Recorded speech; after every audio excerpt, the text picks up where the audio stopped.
VP Sara at Lenny nagkita at nag-usap. Aba, may kinabahan na! Aba! Ano ito? Ito yung naglilibo tayo dito sa social media. Ay nakita natin itong balitang ito. Nagmula kay Robin Sweet News. Aba, syempre, bibigyan natin ng reaksyon. Medyo naging ka-interest itong magiging topic natin ngayon. Ayan, syempre ito po ang inyong lingkod na si BT na magbibigay ng reaksyon at komento dito sa video na ating matutunghayan ngayon. At huwag na natin pagtagalin at sabay-sabay na nating panoorin ang laman ng video na hatid sa atin ni Robin Sweet Showbiz. At bibigyan natin ng reaksyon ang balitang ito. Pasok! Just in, nagkita sina Vice President Sara at Attorney Lenny Robredo sa tahanan ng dating Vice Presidente sa Naga City. Ibinahagi ito ng tagapagsalita ni Lenny Robredo na si Attorney Barry Gutierrez. Ayon sa kanya, ang pag-uusap sa pagbisita ni Vice President Sara ay personal at hindi politika. Ayon kay Barry Gutierrez, nagkataon kasi ngayon Peña Francia Festival sa Naga. So madaming mga dumadaan na mga bisita at isa sa mga bisitang ito si VP Sara Duterte. At siya ang nagpunta sa bahay mismo ni VP Lenny para sila ay makapag-usap. O yan, nagpunta si VP Sara sa bahay ni Madam Lenny. Ayan, kita nyo naman, mabait yan si Madam Lenny. At syempre, kung sino yung kakampi ng VP natin, dapat kakampi din natin. Diba? Ito yung kung ano yung mga nakaraan natin, kalimutan na natin yan. Diba? Mismong kay PBBM na rin ang galing, di ba? Wala nang kulay-kulay, wala nang ganto-ganto. O, di ba? Ganun na rin si VP Sara ngayon. Di ba? Sila nga, di ba? Mga dilawan, nagtatandem-tandem na sila. Tapos si VP Sara natin, di ba? Bawal magganyan. Kayo mga katunay, okay lang ba sa inyo na si VP Sara ay medyo napapalapit kay Madam Lenny? No? Madam na natin yan, syempre. Kung sino nga yung kakampi ng VP natin, dun tayo. Diba? It was purely personal. Kwentuhan tungkol sa pamilya, kamustahan. Parang the typical pleasantries na exchange ng isang taong dumalaw sa bahay mo during the festival. Walang napag-usapan tungkol sa any political issue. So, syempre, pero okay yun Kita nyo naman, alam naman natin, di ba si Lenny, tapos si Tatay Digong is talagang nagkaroon talaga ng upakan, yung banatan noon dati, nung vice pa si Lenny tsaka si Tatay Digong, presidente. Pero ito yung nagpapahiwatig na parang yung pagkakasundo. Kasi hindi ka naman pupunta, di ba, kay Madam Lenny kung, syempre, kung may sama ka pa ng loob, kung may galit. At syempre, kung hindi mo rin naman pupuntahan o dadalawin si Madam Lenlen, kung alam naman natin na si Lenny ay masama pa ng loob. Kung siya ay galit pa. 'Di ba? Mahirap kasing humarap sa taong galit pa 'Di ba? Maaring hindi kanya harapin. Kung harapin ka man niya, isplastikan. Pero tanong, syempre, minsan magtataka tayo, totoo ba 'yan? Alam natin si VP Sara natin totoo, humarap sa tao 'yan dahil si VP Sara talaga ay hindi talaga marunong makipagplastikan. Ganyan ang ugali ni VP Sara at ng mga Duterte. 'Di ba? Ngayon siguro alam naman ni VP Sara sa sarili niya kung siya ba'y pinapakihirapan ng maayos o hindi. 'Di ba? Hindi naman kasi pupunta si VP Sara diyan. Syempre, pwede naman siya pupunta sa fiesta diyan. Pero hindi na siya pupunta kay Madam Lenlen kung siya ay may problema doon. Nung nagkita na sila doon, di maayos naman ang usapan. Pleasantries. Yun lang. I think prior pa to 2016, the 2016 elections. I don't recall a single time during the entire term ni VP Lenny from 2016 to 2022 na personal silang nagkita. Maski nung transition, hindi nagpunta si VP Sara mismo, kaya ang nakausap lang namin ay yung kanyang team. I think this will be the first time since 2016-2015. Hindi naman katakataka in the context na nandun siya during yung time ng Peña Francia. Kasi normal naman na pag may dumadalaw na bisita sa panahong yan, usually nagpapabot kay VP Leni na kung pwedeng dumalaw. At siya naman lagi namang ganun. So maraming mga nasa politika, maraming mga miyembro ng gobyerno na kapag nasa Naga sila sa panahon na yan ay talagang nakikipagkita sa kanya. So ako sa tingin ko, yun yung context na dapat nating tingnan itong nangyari na ito. Pero ang mga netizens, nasiyahan ba sa balitang ito? Ayun ang sa katanungan. pagkikita nila Vice President Sara at dating Vice President Leni Robredo sa Naga? Ayan, kayo ba mga katunay? Yang katanungan na yan, no, yan ang magandang itanong. Kayo ba ay okay lang sa inyo na si VP Sara at si Leni ay nagkita o si VP Sara ay nakipagkita kay Leni, kay Madam Leni dyan sa Naga? Na alam naman natin na meron silang hindi magandang pas ni Tatay Digong. 'Di ba? Pero kayo ba ay tutol? Meron ba kayong mga side comment tungkol dyan? Comment nyo lang mga katunay sa comment box syempre para malaman natin ang pulso nyo. Personally, Leni is a good person. Natangay at napagsaman lang siya ng mga masasamang impluwensya sa politika. Totoo. Surprising the dictator Hindi. administration. Totoo yung nabasa natin yan, no? Minsan kasi, di ba, kapag wala silang panglaban, kung sino yung nagkaroon ng malakas ang simpatya, yun ang hinuhugot nila. Kahit alam natin na, mabait yung tao na yan. Di ba, mabait yung tao na yan. Tapos, parang pati siya mahahawa na din dun sa mga taong humuhugot sa kanya eh. Kasi alam naman natin, no? Si Sir Jess, 'di ba? Alam naman natin nung nawala siya ay sumakabilang buhay, is talagang pumutok yung tungkol doon. Talagang marami talagang sumasaludo sa ginawa talaga ng kanyang mister ni Madam Lenlen. Maraming sumasaludo, maraming nagagalingan kay Sir Jesse Robredo. 'Di ba? Talagang nire-respeto talaga siya. Kaya nung nawala siya is talagang maraming nalungkot, talagang pumutok yung balita. So parang sinamantala naman yung balita na yun.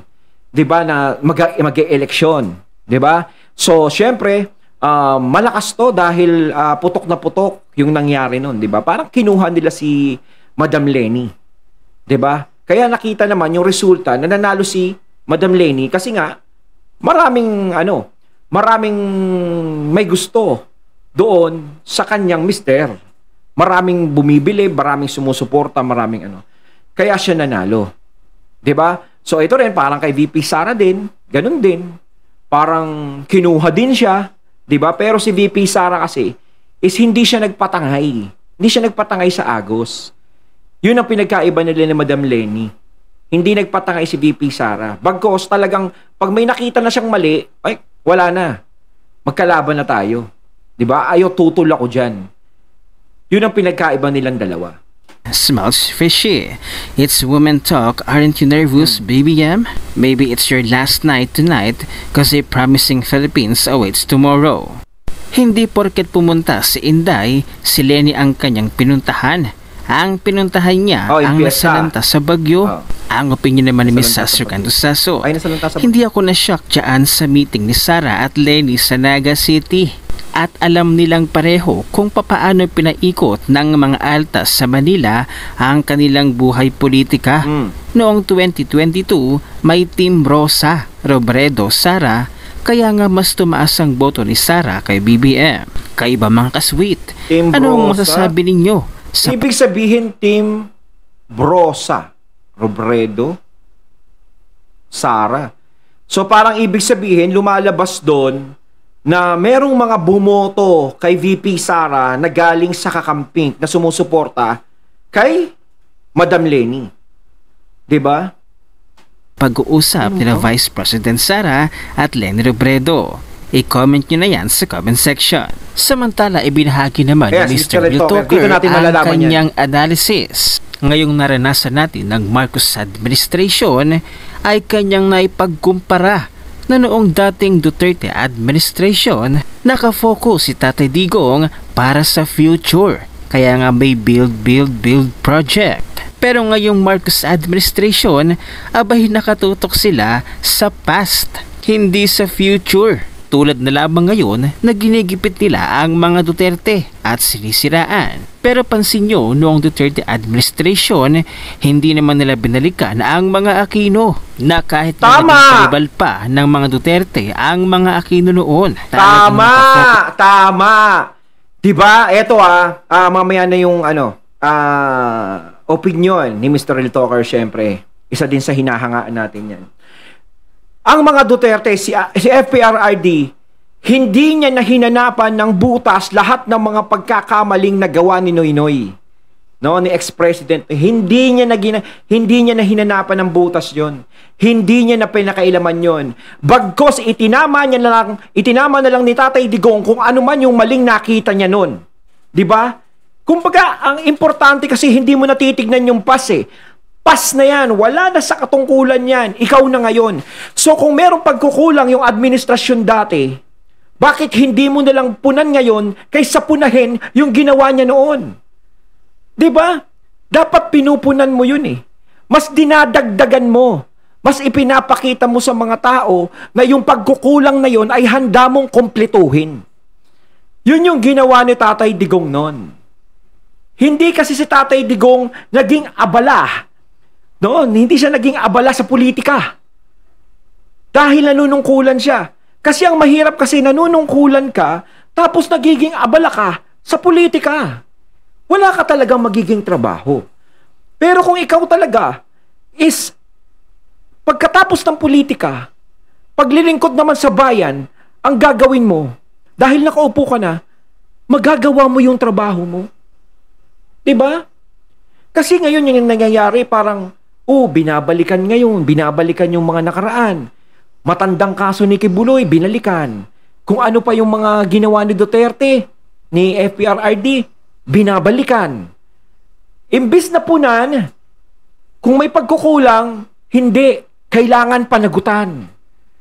Diba? Kailangan panagutan mo. Diba? Si FPRRD, hindi niya ginawa kay Pino yung ganun. Hindi niya sinabi na panagutan mo lahat ito. Hinahabol kita. 'Di ba? Kailangan makulong ka. Hindi ganoon. Kahit nga si FPRRD is binabanatan ni Trillanes, 'di ba? Alam natin si Madam Leni umuupak sa kanya, maraming mga kakampit na bumabanat kay Tatay Digong. Maraming dilawang pumuprotesta sa kanya, pero hindi niya lahat 'yan pinatulan. Siguro pinapatulan niya lang 'yan isa salita sa salita. Parang pinipiloso po sila ni Tatay Digong. Doon sila sinasagot. Pero yung pinipersonal sila, yung pinapahirapan sila, ginigipit sila, dinidiin sila, kinakasuhan sila ng kung ano-ano, hindi yun ginawa ni Tatay Digong. Diba? Pero ngayon, ang gara na nangyayari sa mga Duterte, diba? Nagiging personal. Kung sa bagay na uunawaan ko din naman yung gumagawa nun sa mga Duterte. Dahil syempre, nandudoon yung takot nila na muling makabalik ang mga Duterte sa posisyon. Dahil alam nila na ang mga Duterte ay malakas. Sa survey, may posibilidad na manalo at maging presidente si VP Sara.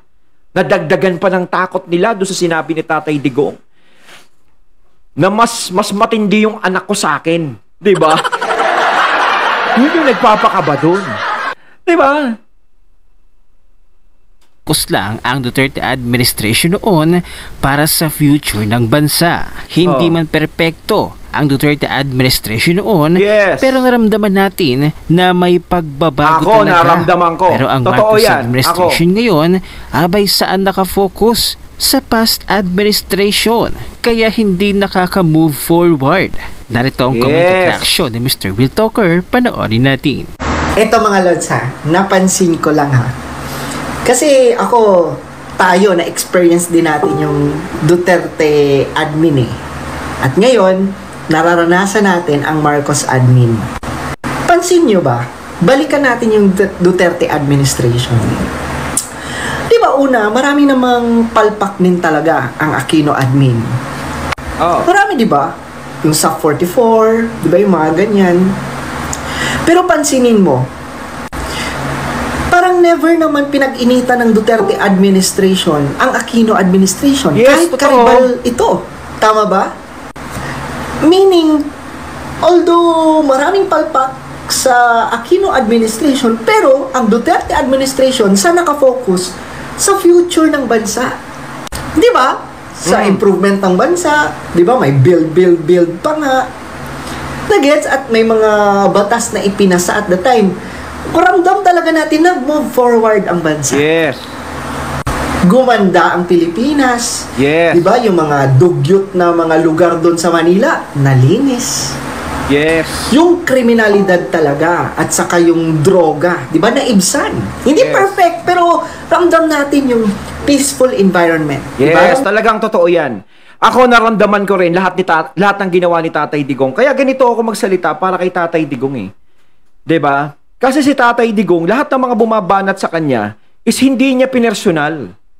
'Di ba? Hindi niya pinersonal. Bukod dun sa mga nakulong. Kasi nga, di ba, syempre, naging involved sila sa kung ano man yun. Basta yun na yun. Di ba? Syempre, dapat talagang panagutan yun. Pero eto, yung mga bumabatikos dyan, na sinasabi nila na si Tatay Digong ganun kasama. Kung ganun kasama si Tatay Digong, lahat ng umuupak sa kanya dyan, malamang ko lahat ngayon, wala na. Di ba? Pero hindi.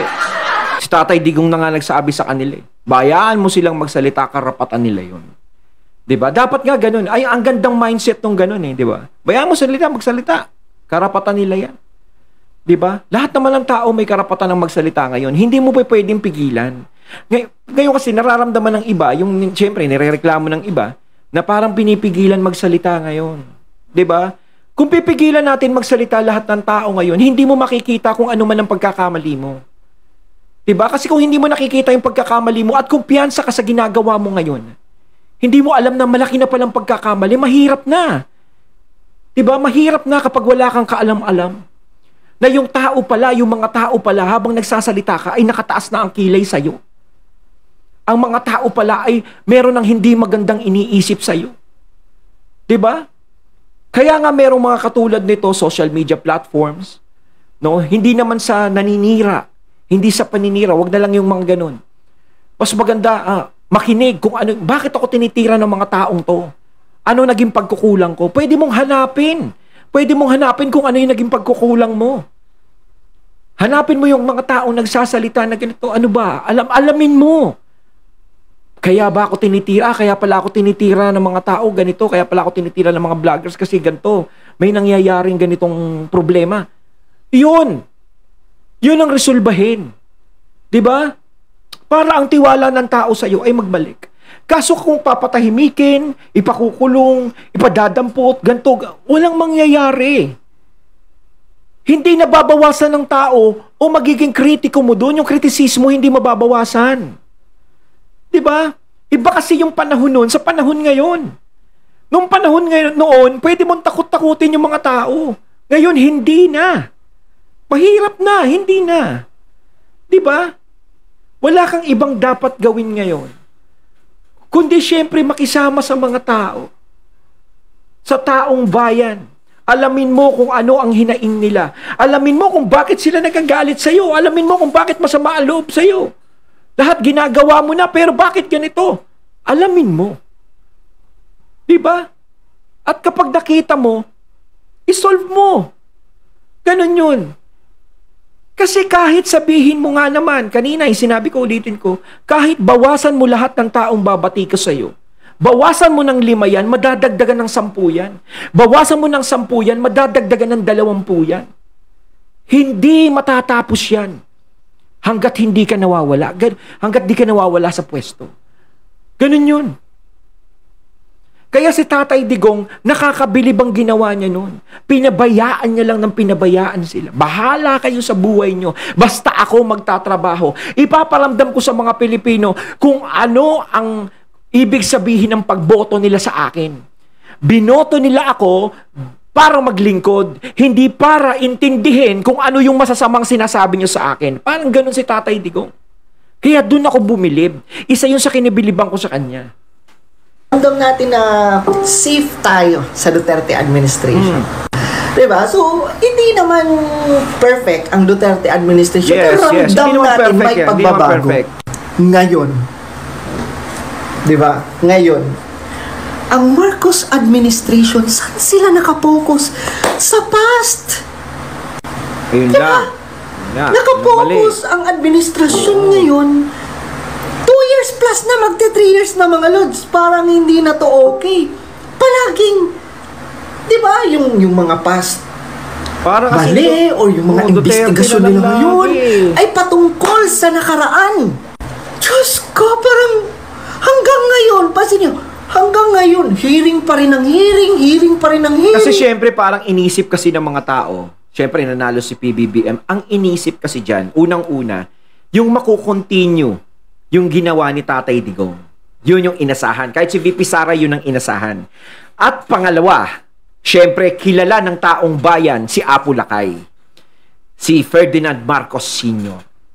Ang inisip nila, uy, kayang gawin ng anak yung ginawa ng kanyang ama. Hindi yung mga martial law, hindi yun. Yung ginawang pagtulong, yung pagmamalasakit ni FEM sa lahat ng taong bayan sa mga mahihirap.